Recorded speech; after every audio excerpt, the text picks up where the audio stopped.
Olá, seja bem-vindo ao canal Universo dos Números. Sou o professor Augusto. Não esqueça de se inscrever no canal, ok? E deixa aí seu like no final do vídeo. Vamos lá para a nossa aula de hoje. Bom, hoje vamos falar sobre introdução aos números racionais, né? Módulo 37. Deixa eu pegar aqui a ponta do laser. Ok. Os números inteiros indicam, como o nome já diz, quantidade ou medidas inteiras. No caso das medidas, consideramos certas unidades padrão, como um palmo, um passo ou, principalmente, unidades mais convencionais, como um metro. No entanto, nem sempre essas medidas são inteiras nessas unidades, sendo necessário criar a escrita de números que representam parte de inteiros. Após muitas tentativas ao longo da história da humanidade, partindo de várias civilizações, duas formas de escrita consolidaram-se: fração e número decimal. Além delas, temos outros formatos de escrita, como a porcentagem, que são variações de escrita fracionária ou decimal. Até o sexto ano você provavelmente já estudou essas formas de escrita. Agora vamos ampliar esse assunto com base no conjunto anterior sobre números negativos, completando a ideia que chamamos de números racionais. Né? Aí temos aí, né? A fração 2/5 indica o que chamamos de razão de 2 para 5, né? Espera só um minutinho que ficou aqui. Trata-se de um número decimal que recebe esse nome por ser representado pela razão entre dois números inteiros, né? Então temos aqui, ó, 2/5. O conjunto dos números racionais tem como símbolo uma letra Q, estilizada Q maiúsculo. Isso tem uma explicação. Toda fração está relacionada com uma divisão do numerador pelo denominador. O resultado de uma divisão chama-se quociente, cujo inicial é a letra Q. Recorde essa ideia no exemplo de frações aparentes, certo? Temos aí, ó, 6/3, ou 6 dividido por 3, né? É igual a 2. O 2 é o quociente, certo? Na fração temos uma razão entre números inteiros, 6 e 3, que corresponde a uma divisão de 6 por 3. Uma das ideias elementares de fração é que ela representa parte de um todo. Veja um exemplo de fração na representação geométrica. Então nós temos aí, ó, no total, temos um retângulo que está dividido em 5 retângulos, sendo 3 pintados e 2 não.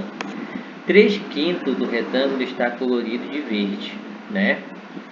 Temos, né, 3 numerador, que indica o total de partes consideradas do inteiro, com as partes pintadas. 5 denominador, que indica em quantas partes iguais o inteiro foi dividido, certo? Então, 3 pintados sobre 5 total, então 3/5 representa a cor verde, tá? Além dessa representação geométrica, o número racional pode ser localizado em uma reta numérica, tá? Considerando-se a distância entre números inteiros consecutivos, como uma unidade consecutiva, um número após o outro. Veja o exemplo: A, 2/3, B, 1/5, C, 1 - 1/4 e D, 4/3, tá? A gente sabe que toda fração é uma divisão. Os números fracionários, ele pode se tornar um número decimal, certo?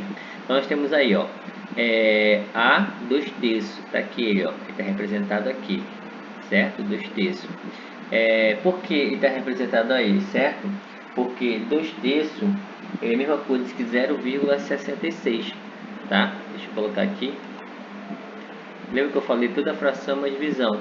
Então 2/3 é a mesma coisa que 0,66. Ele é uma dízima periódica, né? Ou 0,666 ou 0,6. Ele é uma dízima periódica, que vem um tracinho em cima, né?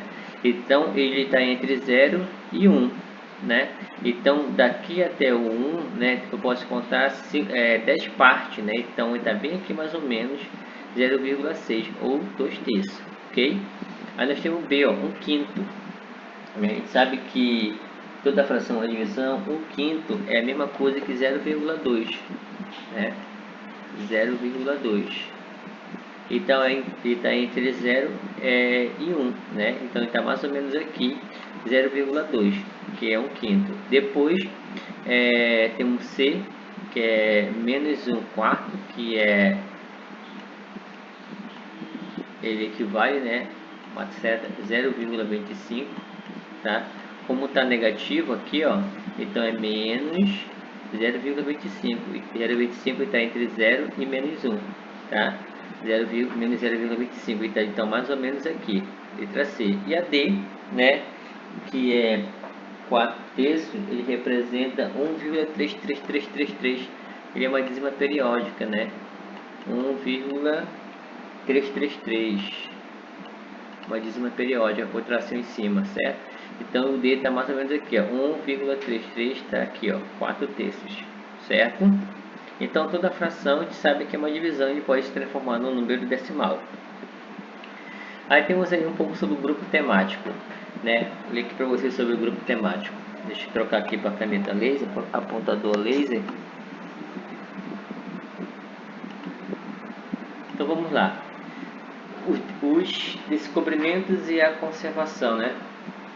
A chegada dos europeus no continente americano há pouco mais de 500 anos possibilitou um contato direto dos povos que moravam na Europa com os povos que já habitavam o continente americano, né? Onde havia diversas tribos espalhadas por diferentes regiões. Muitas coisas mudou desde esse contato, né? Afinal, o que para alguns parecia a conquista de um novo território, para outros era uma invasão. É fato que a busca por novos territórios e recursos naturais, como madeira, ouro, pedras preciosas e terra agricultável, né? Foi considerável, né?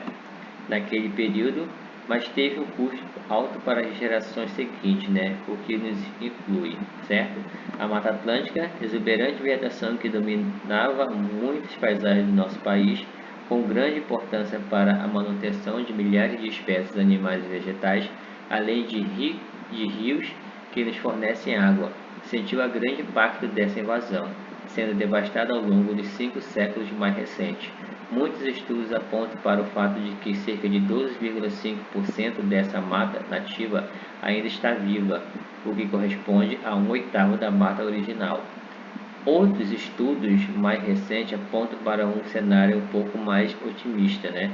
Indicando que há ainda cerca de 25% ou 1/4 da mata original. Seja qual for dado mais próximo da realidade, é fácil perceber que sua conservação é possível e reposição, né, é urgente e necessária. Além da Mata Atlântica, há vários outros biomas no Brasil, como a Amazônia, o Pantanal, a Caatinga, o Cerrado e os Pampas, né, que carecem de conservação, né. Então veja só, gente, aqui ele falou de porcentagem, né, 12,5% é a mesma coisa que 1/8, tá? Ele é a mesma coisa que 1/8. Então se você pegar 1/8 e dividir na calculadora, vai dar 0,125. Multiplicado por 100 dá 12,5. Né? A mesma coisa que acontece com 25%. 25% é 25 sobre 100. Dividindo 25 por 100, simplificando a fração, vai dar 1/4, certo? Lembrar de porcentagem, vou botar aqui só para vocês terem uma ideia, né? Então, olha só, 25% em cima tá para vocês, né? Uma bolinha, 25% é a mesma coisa que 25 sobre 100, tá? 25 sobre 100. Vamos simplificar, vamos dividir 25 por 25 e dividir 100 por 25, né? Coloquei foi o mais, né? Mas aqui é uma divisão. A caneta, dividir por 25 também, certo? Então 25 dividido por 25 é 1, 100 dividido por 25 é 4, então 25% é a mesma coisa que 1/4, ok? Certo?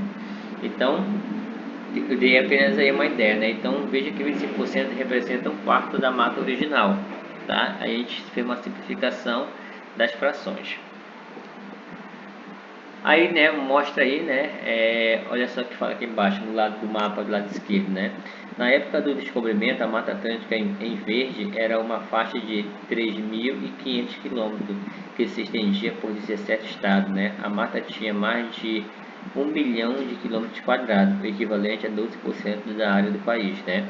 Agora, o mapa do lado direito, né? O século de exploração de madeiras, avanços agrícolas e crescimento urbano destruíram mais de 90% da mata original. A maior parte do que restou permanece em serras inacessíveis, né? Então veja só o quanto o homem devastou, né, a Mata Atlântica, ok? Aí apenas um pouco da história, né? Falar um pouco da história do Brasil, certo, gente? Continuando em nossa aula. Aí nós caímos aí sobre o exercício de aplicação do módulo 37, né? Números racionais, tá, gente?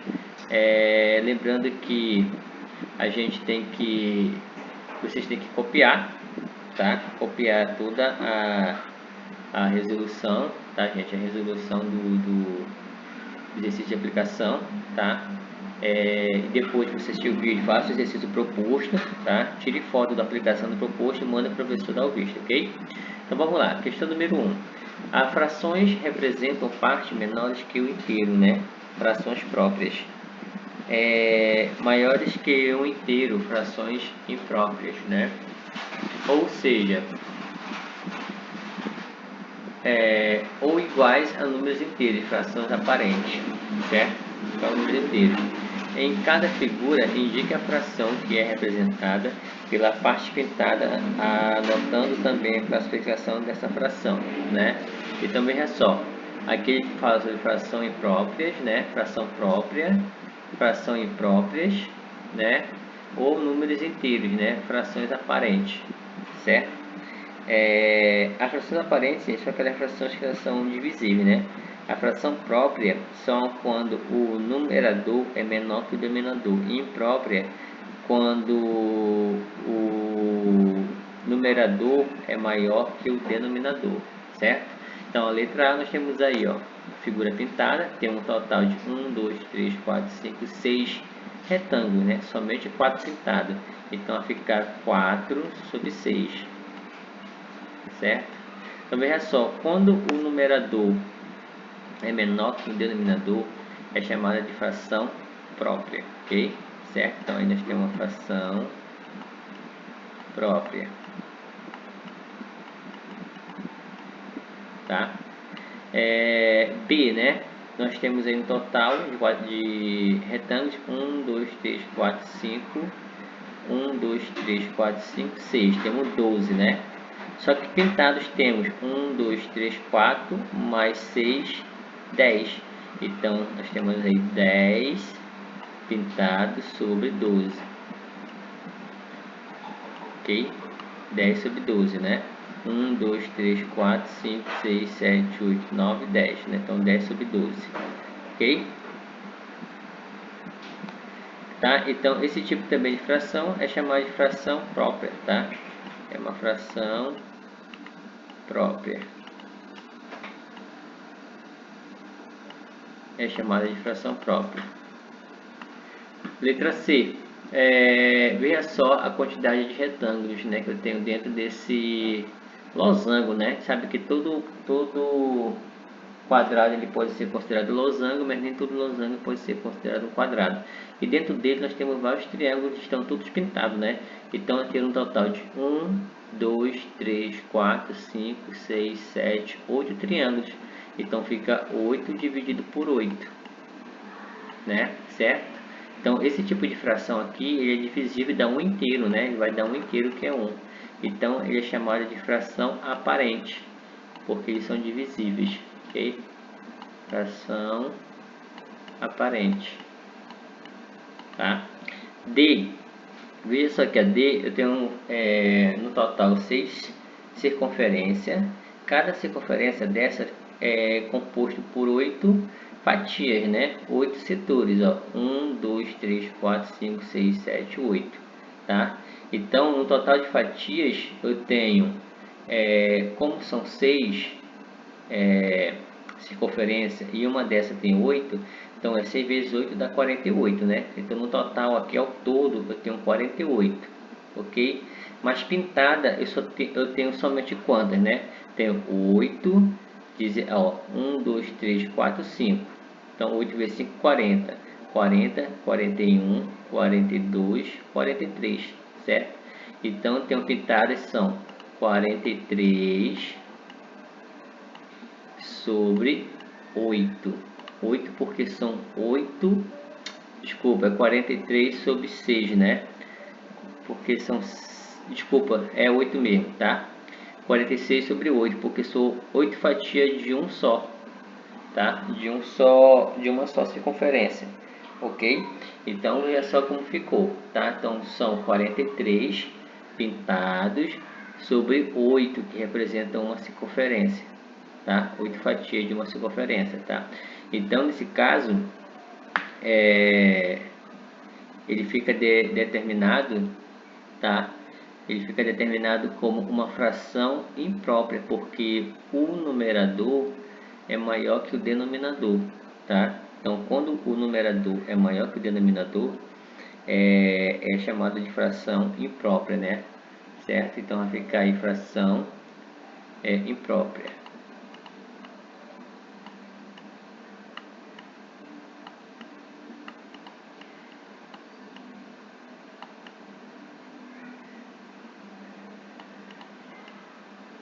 Fração imprópria. Ok? Continuando nossa aula aí. Questão número 2, né? Qualquer fração apresenta um conjunto de frações equivalente a ela. Para se obter uma fração equivalente, basta multiplicar ou dividir o numerador e denominador pelo mesmo número diferente de zero. De acordo com essa ideia, complete a equivalência preenchendo as lacunas. Então veja só, aqui letra A eu tinha um número, né? Existe um número aqui, tá? E ele é divisível por 16, divisível não, é esse número sobre 16, né? Certo? Então aqui eu tenho no primeiro membro 7 oitavo, tá?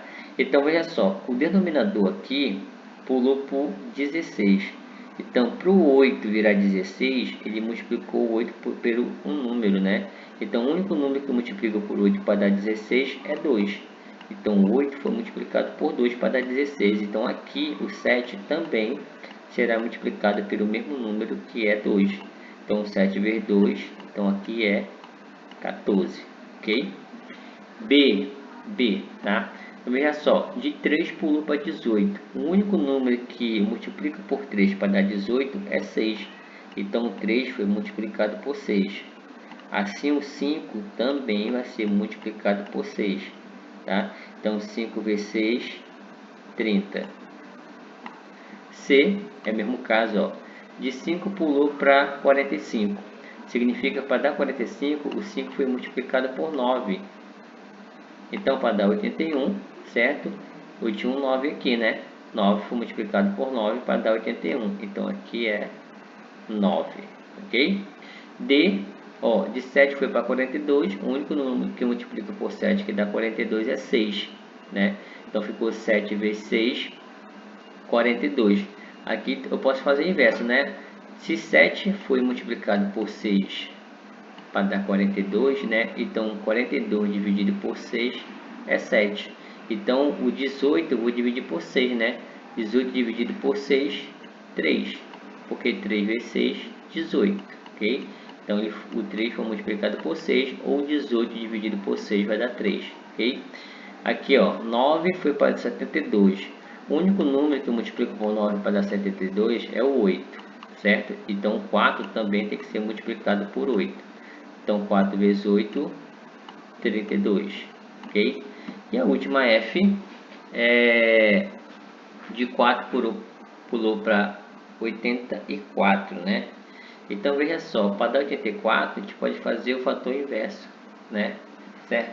O fator inverso, 84 dividido por 4 vai dar 21, tá? Vai dar 21. Então o 4 ele foi multiplicado por 21 para dar 84. Então vou pegar o 105 e dividir por 21, né? Então vou pegar o 105 dividir por 21, né? Que nesse caso 105 dividido por 21 vai dar um total de 5, ok? Então aqui vale 5. Por 5 vezes 21, 105, ok? 3.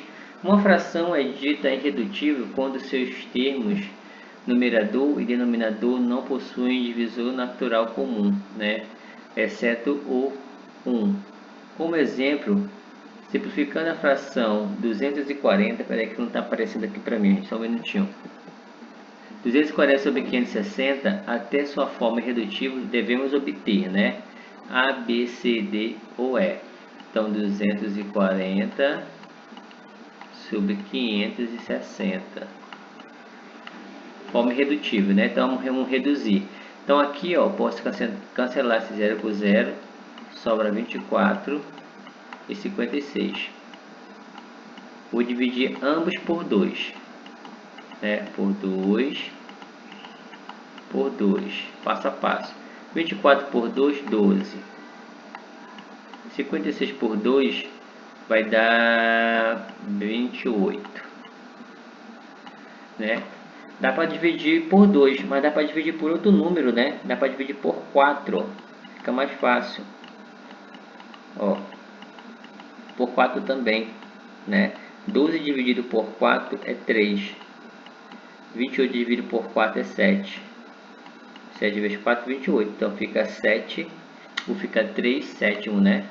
3 sétimo, letra B de bola. Ok? É a resposta. 4. A fração 21 quartos corresponde a um número que é indicado em uma reta numérica, né? Entre quais números consecutivos? Né? Então, a fração 21 quartos corresponde a um número que é indicado em uma reta numérica. Entre quais números consecutivos, né? Então, ele quer saber em quais números ele está compreendido ali, né? Então, nesse caso, como a gente sabe que toda fração é uma divisão, né? Certo? A gente vai dividir 21 sobre 4, né? Então, vou colocar aqui 21 dividido por 4. O mais próximo vai dar 6 vezes 4, 24. 4 vezes dá 5, né? 5 vezes 4, 20. Sobra 1, né? Então, acrescenta 0, vírgula, né? Vai dar 2. Então, 2 vezes 4, 8. Vai dar 8 aqui, né? Quando eu subtrair, vai sobrar 2, né? Acrescenta 0. 20 dividido por 4, 5. 5 vezes 4, 20. Então, quando eu subtrair aqui, vai dar 0, certo? Então, fica 5,25, certo? Então, 5,25. Então, esse número 21 quartos, né? Vou botar aqui o resultado, 5,25. Então, esse número 21 quartos, ele está entre 5, né? E 6, tá bom? 21 quartos é 5,25, então ele está entre 5 e 6. 5 e 6 é um número consecutivo, né? Ó, entre quais números consecutivos? Entre 5 e 6, ok? Bom, gente, a nossa aula de hoje é isso e até o nosso próximo vídeo. Valeu!